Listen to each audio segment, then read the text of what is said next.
শুভ সকাল আমার প্রিয় বন্ধুরা, কেমন আছে সবাই? আশা করছি সকলে অনেক বেশি ভালো আছো। আমরাও না বেশ ভালো আছি। চলো, গ্রামীণ সাধারণ জীবনযাত্রা কেমন হয় আর সকাল থেকে রাত পর্যন্ত কি করলাম টুকিটাকি করে শেয়ার করতে থাকি। প্রথমে এই বাসনগুলো পুকুরে রেখে এসে হাঁসের টোপগুলো খুলে দিচ্ছি। আর ওখানটায় ছিল রাজহাঁস, মুরগি। আর এই ছোট ডোপটার ভিতরে পাতি হাঁসগুলো থাকে। ডোপ খুলতেই পেলাম একটা ডিম। তো এটাকে পরিষ্কার করে ধুয়ে চলো এবার পুকুরে বাসন ধুতে যাই। তো পুকুরে নামতেই দেখি দুটো শোলা পড়ে আছে আর ঘাটের কাছে চলে এসছে। ওগুলোকে সরিয়ে ফেললাম। তো এই কটা বাসন আছে আজকে, খুব একটা বেশি নয়। তো সকাল সকাল গরমের লেভেলটাও কিন্তু সেই পরিমাণে। একটু তো অসুবিধা হচ্ছে এই গরমে কাজকর্ম করা। তারপরেও না, আমাদের গ্রামীণ জীবনযাপন অতটাও বেশি সোজা না। তো বাইরেই কাজকর্ম বেশি থাকে। আর তারপরে বাচ্চা কাচ্চার স্কুল, টিউশন সব কিছু মিলিয়ে বলতে পারো একটা নাজেহাল অবস্থা। সারা দিন ঘাম মুছতে মুছতে ওড়না ভিজে যাচ্ছে, তারপরেও ঘাম পড়া বন্ধ হচ্ছে না। তো যারা এসির ভিতরে থাকে, আবার দেখা যায় সারাদিন ঘরের ভিতরে পাখা ছেড়ে কাজ করে, তাদের বিষয়টা কিন্তু একটু আলাদা। কিন্তু আমাদের মতো আমরা যারা বাইরে রোদ্দুরে পুড়ে কাজ করি, কষ্টটা কিন্তু সেই লেভেলের। তো চলো, বাসন কোসনের সঙ্গে একটা হাঁড়িও আজুর করে নিয়ে চলে এসেছি। এই হাঁড়িটার বয়স অনেক, তারপরে এটাতে রান্না করতে অনেক ভালো লাগে। খুব ছোটোখাটো হাঁড়ি। তো ভাত ধরে অনেকই, বলতে পারো ওই 1 কিলো কি 900 মতন চাল ধরে। আর আমাদের কিন্তু 700-800 গ্রাম চাল লাগে, যার কারণে অসুবিধা হয় না। তারপরে দেখা যায় কোনোদিন একদম পুরো সারাদিনই ভাত খায় না, হোটেল থেকেই খেয়ে নেয়। ওই সকল দিনগুলোই কিন্তু আমাদের আরও ভাত কম লাগে, এই হাঁড়ির একদম তলায় পড়ে থাকে ভাত। তো সুন্দর করে পুকুরের শানটা ধুয়ে দিলাম। হাঁসেরাও না গরমে নেমে স্নান করা শুরু করে দিয়েছে। তো চলো এখন ওপরের দিকে যাই আর উঠোন কাঠান যেখানে যত নোংরা আছে সবটা পরিষ্কার করে ফেলে দেব। তো উঠোনে কটা পাতাও টেনে এনে রাখা আছে, এগুলো পরে হাজব্যান্ডের কাছ থেকে কেটে নেব। তো কুড়ুল চালানো আর কাঠ কাটা এই দুটো জিনিস প্রচণ্ড কষ্ট হয় আমার, বাদবাকি সব কিছুই বলতে পারো করতে পারি। তো আমার হাঁসগুলো ওপরে উঠে আসছে ওরা খাবার খাবে বলে। ওদের কিন্তু আমি ছেড়ে দিয়েছি, সকালবেলা এখনও খাবার দেওয়া হয়নি। আর পুকুরে যে পরিমাণে গুলি শামুক, ওই শামুক খেয়ে কিন্তু ওরা পেট ভরিয়ে নেয়। দেখো, 5টা হাঁস যদি বাড়িতে থাকে তাহলে কিন্তু ঘরে ডিম ফুরায় না কখনো। আর এমনিতে অল্প বাদ দেওয়া ভাতটা যা হয়, তার সঙ্গে এক মুঠো করে কুড়ো দিলে ওরা কিন্তু খেয়ে নেয়। তো হয়তো পুকুর আছে আশেপাশে, তারপরে জায়গা বড় আছে বলে হাঁস মুরগি পুষতে পারি। একটু ঝামেলা সন্ধ্যাবেলা করে ডেকে তোলা খাওয়ানো, তারপরেও কিন্তু আমাদের অনেক সাশ্রয় হয়। ডিম জিনিসটা কিন্তু প্রত্যেক বাড়িতে প্রত্যেক দিনই দরকার হয়। আর সেই জিনিসটা যদি ঘর থেকে না ফুরায় তাহলে ভাবো কত ভালো লাগে। এই প্রচণ্ড গরমে আমি যে এই সমস্ত উঠোন ঝাড়ু দিচ্ছি, আমার পুরো পিঠ জামা পুরো ঘেমে ভিজে যাচ্ছে। এখানে আমার মেয়েও রান্নাঘরে বসে খেলছিল আর আমি কাজ করছি। ঈশার শরীরটা এখন একটু ভালো আছে, যার কারণে রেখে কিন্তু সুন্দরভাবে কাজ করতে পারছি। আর বাড়ির সামনেটা খানিকটা তো উঁচু করে ইট পাতানো হয়েছে, এখনও খানিকটা এই যে বাকি আছে, যেগুলো ঘাস জন্মে আছে, এগুলো কবে মাটি ফেলা হয় দেখি। কিছু কিছু সমস্যার কারণে এই কাজগুলো পুরোপুরি কমপ্লিট করতে পারিনি। যেমন ধরো, রান্নাঘরটা ভাবলাম আরও একটু সুন্দর ডেকোরেশন করে তারপরে রান্না করে তোমাদের সঙ্গে শেয়ার করব। সেটা হলো না, এখনও অনেকটা কাজই রান্নাঘরে বাকি। তবে যেই কাজগুলোই করবে না কেন তোমাদের সঙ্গে শেয়ার করব। এখন দেখো, ঈশা বড় সাইজের একটা জুতো পরে ঘুরে বেড়াচ্ছে, ওটা হচ্ছে সিমরানের জুতো। তো ওর জুতো থাকতেও কখনো না ওর জুতো পরে না, সবসময় সিমরানের জুতো পরেই ঘুরে বেড়ায়। আর রান্নাঘরের ভিতরে একটা ভাড়া টাঙিয়ে নিয়েছি, সন্ধ্যাবেলা যত ভিজে জামাকাপড় হয় ওইগুলোই ভাড়াতেই মেলে দিই। ডাইনিং টেবিলটা তো আগের দিন দেখালাম, এই রান্নাঘরে নিয়ে চলে এসেছি। তো এই ডাইনিং টেবিলটা একটা জায়গা নিয়ে বসে আছে, এটা কোনো কাজে আসছে না। আর জানো তো, বিশেষ করে এই যে গরমের টাইমে ডাইনিং টেবিলে বসে খেতে গেলে ওপরে কিন্তু পাখার দরকার হয়। আর আমার যে বারান্দাটায় রাখা ছিল ওখানেও পাখার ব্যবস্থা ছিল না, আর এখানেও তো নেই। ওই স্ট্যান্ড ফ্যান টেনে নিয়ে এসে তারপরেই খাওয়া দাওয়া করতে হয়।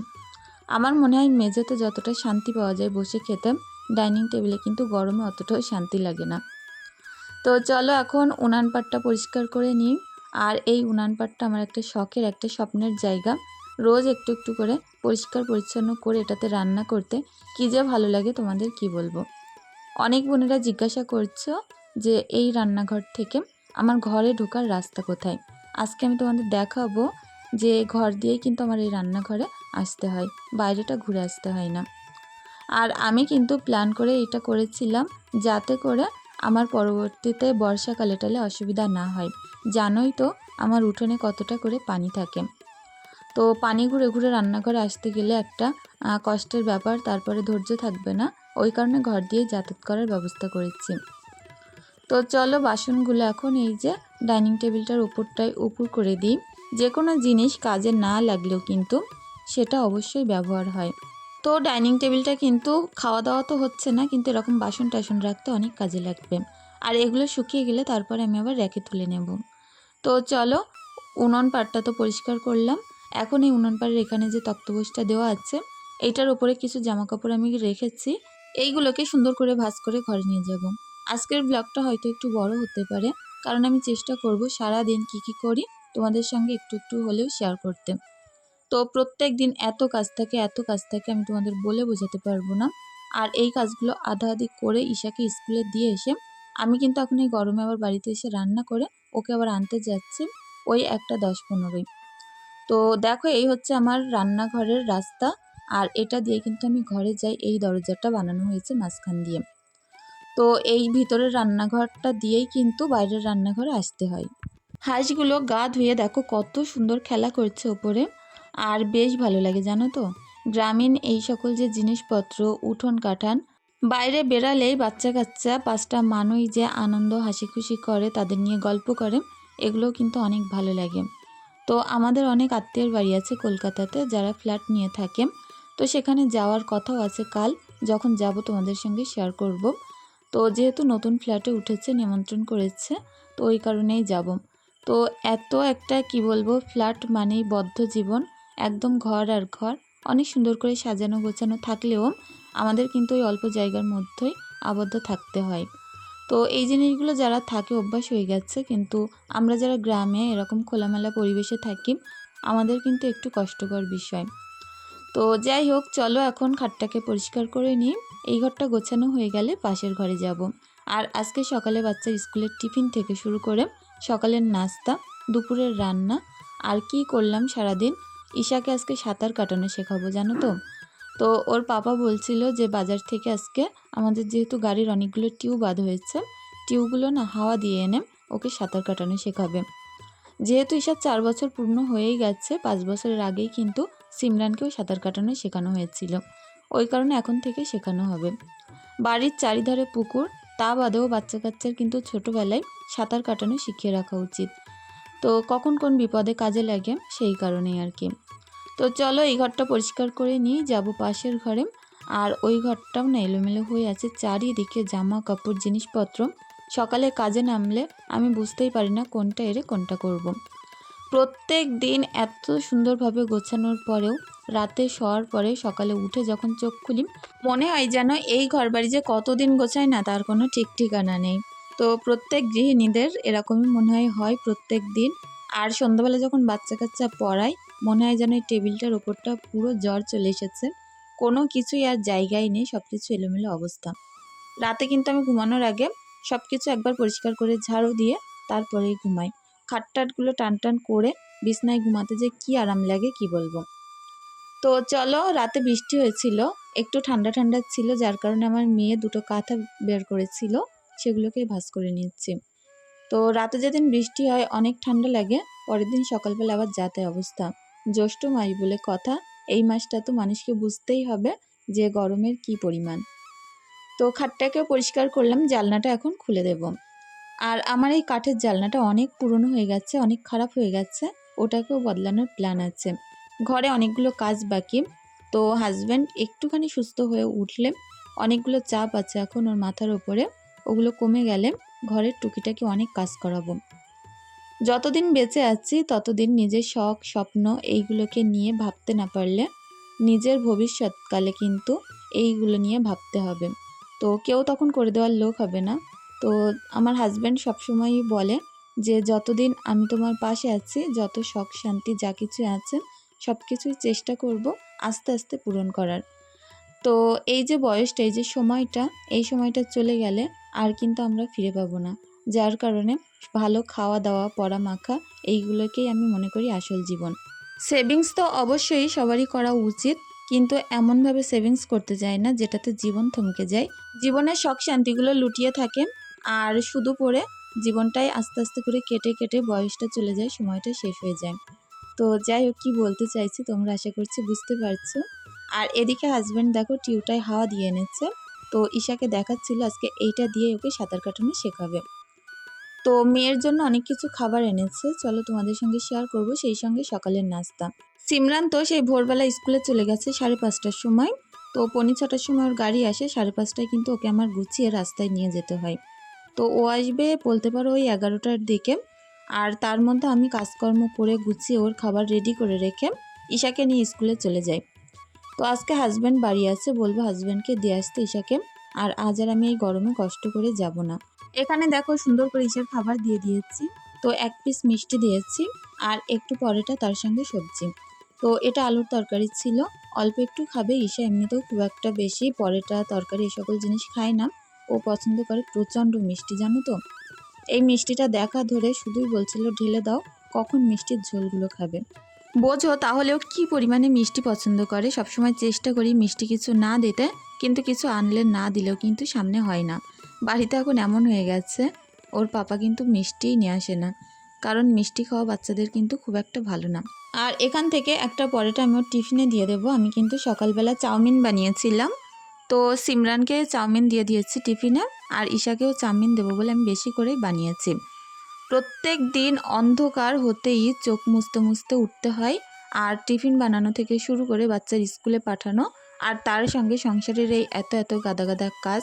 তো অনেকে আমাকে বলো তুমি কি হাঁপিয়ে যাও না? হাঁপিয়ে গেলেও কিছু করার নেই, আমাকেই করতে হয়, সেই ভয়েতে সব কাজ টাইমেই করার চেষ্টা করি।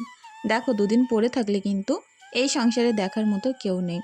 অতএব যতই কষ্ট হোক না কেন দিনের কাজ দিনে করে রাখি, 2-3 দিনের কাজ যদি আমি দেরি করে রাখি, তাহলে তখনকার যেই কষ্টটা হবে এখনকার কষ্টের পরিমাণের থেকে অনেক বেশি। তো আমাদের এই রান্নাঘরে কিছু কাজের জন্য আবারও বালি নিয়ে আসছে, এখানে হাজব্যান্ড বালি আনলো মাথায় করে। তো দেখা যাক কবে মিস্ত্রি পাই। আজকে জানো তো সকাল থেকে এত মিস্ত্রি খুঁজেছে, পাইনি। একজনও যদি মিস্ত্রি পেতাম, টুকটুক করে কিন্তু যে প্লাস্টারের কাজগুলো ছিল শেষ হয়ে যেত। তো অনেক দিন বাদে আমি একটু বলছিলাম যে আজকে একটু মুরগির যে ছাট মাংসগুলো হয় গিলে, তারপরে দিল, তারপরে যে বাজু, এইগুলো আমার খেতে অনেক ভালো লাগে। আর এখানে দেখো একটা নজনে গাছের চারা কিনে এনেছে আসার সময়। আমাদের এখানে কোনো গাছই ভালো হয় না, নোনা মাটি আর পানির কারণে সব কিছুই মারা যায়। তারপর ওই বৃথা চেষ্টা লাগিয়ে লাগিয়ে শেষ করে ফেলি। তো দেখা যাক এইবার গাছগুলো কি হয়। আর হাজব্যান্ড সকাল সকালই গাছ থেকে ডাব পেরেছিল, ডাব কেটে দিচ্ছে। প্রচণ্ড গরমে কিন্তু রোজই একটা দুটো করে ডাব খাওয়া দরকার, ওই কারণে এক কাঁদি কেটে এনে রাখা হয়েছে, যেই কদিন হয় হয়, তারপরে আবার এক কাঁদি কাটা হবে। বাড়ির গাছ আছে বলে কিন্তু এই সকল সুবিধাগুলো প্রচণ্ড। আর সবথেকে বড় যে সুবিধা সেটা হচ্ছে পুকুর থেকে যে মাছ ধরি, আমাদের কিন্তু 1 টাকারও মাছ কিনে খেতে হয় না। তো গ্রামের সুবিধা বলতে পারো এইগুলোই সবথেকে বেশি আর ভালো সুবিধা। আর দেখো সুন্দর করে এখন ডাবগুলো কেটে দিচ্ছিল, ভিতরে কিন্তু একটু মোটা শ্বাস হয়েছে। এই শ্বাসগুলো খেতে প্রচণ্ড ভালো লাগে, এগুলোকে নেওয়া নারকেল বলে। তো ঈশাকে দিচ্ছিল, আর আমি বলছিলাম বেশি না দিতে, বেশি খেলে আবার গলা বুক জ্বালা করবে, গ্যাসের একটা সমস্যা হতে পারে ওই কারণে। তো বারান্দার এই কর্নারটা ফাঁকা লাগছে কেন বলো তো, আর এখানে পোকায় দেখছি মাটি দিয়ে ঘর করেছে, সেটাকে ভেঙে ঠিক করলাম, আর বারান্দাটাকে পরিষ্কার করে দেব। তো এখানে ওয়াশিং মেশিনটা ছিল অনেক দিন ধরে, যার কারণে এতটা নোংরা হয়েছে। পরিষ্কার করে চেয়ার রাখছি দুটো, আর পুরো বারান্দাটা খালি করে নিলাম। এই জায়গাটায় কি দিলে সবথেকে বেশি ভালো মানায় বলো তো? তোমাদের মাথায় যেটা আসছে আমার মাথায় কিন্তু সেইটাই আসছে। তো দেখা যাক কবে সেই স্বপ্নগুলো পূরণ হয়। আমাদের যেহেতু ডাইনিং এরিয়া নেই, ওই কারণে বারান্দাটাকেই ডাইনিংয়ের মতো করে সাজিয়ে নিতে হবে। তো শখ স্বপ্ন সব কিছুই তো আছে, কিন্তু তার জন্য দরকার অনেক পরিশ্রম, টাকার। তো যেদিন সেই শখগুলো পূরণ হবে তোমাদের সঙ্গে সেই দিনগুলো আগে শেয়ার করব। তো কাল আমি বলেছিলাম আগের দিনকার যে ভ্লগটায়, যাদের হাজব্যান্ডের কাজকর্মে উন্নতি হচ্ছে না আর অনেক পরিশ্রম করার পরেও দেনাদায়িক মোটে ফুরাচ্ছে না, তাদের জন্য একটা সুন্দর দোয়া আছে, যেটা 11 দিন পাঠ করলে কিন্তু অনেক বেশি ভালো ফল মেলে। আর যেটা আমারও ভালো হয়েছে তোমাদের সঙ্গে আমি শেয়ার করতে চাই। অনেক বোনেরা বলেছে যে দিদিভাই বলো সেইটা কি, আমরাও পাঠ করি। তো ইয়া রাজ্জাকু আর ইয়া মালিকু এইটা না 11 দিন পাঠ করতে হবে। দেখবে স্বামীর ইনকামের যে পথটা আছে সেটা কিন্তু অনেক বেশি খুলে যাবে। তো চলো কি রান্না করছি সেই দিকটায় আসা যাক। এখানে আমি মাংসের জন্য আলু ভাজা করে নিচ্ছি। আর এই চন্দ্রমুখী আলুগুলোর একটা দোষ কিন্তু খারাপ, মাংসে দিলে মাংসের ঝোল গাঢ় হয়ে যায়। তো আমি এই জিনিসটা আগে জানতাম না, আজকে রান্না করার পরেই বুঝলাম। আর কি বলো তো, প্রথমে আমি এই তেলের মধ্যে আলুগুলো ভাজা করে নিয়ে এবার পটলগুলোকে ভাজা করে নিচ্ছি। এর মধ্যে একটু নুন হলুদ দিয়ে সুন্দর করে ভাজা ভাজা করে তুলে নিচ্ছি। আমি পটল ভাজা এরকম করে আগে খেতাম না, কিন্তু এক জায়গায় খেয়ে যে এত ভালো লেগেছিল, কিন্তু পটলের সাইজগুলো ছিল সেই কিন্তু। তো আমাদের বাড়ি কিছুটা পটল ছিল, আর যেগুলো একদম ছোট্ট ছোট্ট রেখে দিলে আবার এগুলো লাল হয়ে যেত, যার কারণে ভাজাটা করে নিলাম। আর তারপরে দেখো মাংস রান্নার জন্য কড়াইয়ের মধ্যে পেঁয়াজ, কাঁচা লঙ্কা, গোটা রসুন আর আদা রসুন বাটা দিলাম। এই রসুনটা ভাত দিয়ে মেখে খেতে খুব ভালো লাগে। তো অনেক দিন পরেই যেহেতু এরকম গিলে টিলে এনেছে, একটু সুন্দরভাবে রান্না করব। একটু ভালোভাবে মশলা কষিয়ে মাংসটা বলতে পারো যেরকম কালা ভুনা করে ওরকম টাইপেরই বানাবো। আর যেহেতু মুরগির গিলেগুলোয় প্রচণ্ড তেল চর্বি হয়, ওগুলো কিন্তু খেতেও ভালো লাগে। তো যাই হোক, দেখো মশলা কষিয়ে মাংসগুলো তুলে দিলাম। আর এখন সুন্দরভাবে নেড়ে চেড়ে কষানো পানি দিয়ে হালকা ঢাকা দিয়ে রাখবো। আর এর মধ্যে কিছুটা দিলও এনেছে। আমার ছোট মেয়ে ইসে আর কি দিল খেতে অনেক পছন্দ করে, ওই কারণে হাজব্যান্ড একটু বেছে বেছে দিলও এনেছে। যে সকল বন্ধুরা এখনও পর্যন্ত আমার সাথে আছো তাদেরকে জানাই অনেক অনেক ভালোবাসা, অনেক অনেক ধন্যবাদ।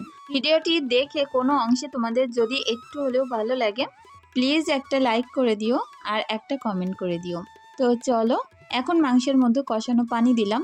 আর এখানটাই করেছি একটা ভুল, এই এতগুলো পানি দিয়ে ভুলটা আমি করেছি। কারণ এই চন্দ্রমুখী আলু যে আগেই সেদ্ধ হয়ে যায় আমি তো জানি না, একদম যেই সেই কিন্তু একে আলুগুলোর সাইজ ছিল ছোট, যেই সেই গলে যাচ্ছিল, যার কারণে কষতে কষতে আলুগুলো আমি তুলে রেখেছি, অনেকগুলো আলু কিন্তু ভেঙেও গেছে। তো চলো মাংস কষিয়ে ঝোল দিয়ে দিলাম। এবার এই আলুগুলো এক এক করে দিয়ে দিচ্ছি। একদম গলে গেছে, ঝোলে দেওয়ার সাথে সাথেই না একদম গলে গলে যাচ্ছিল।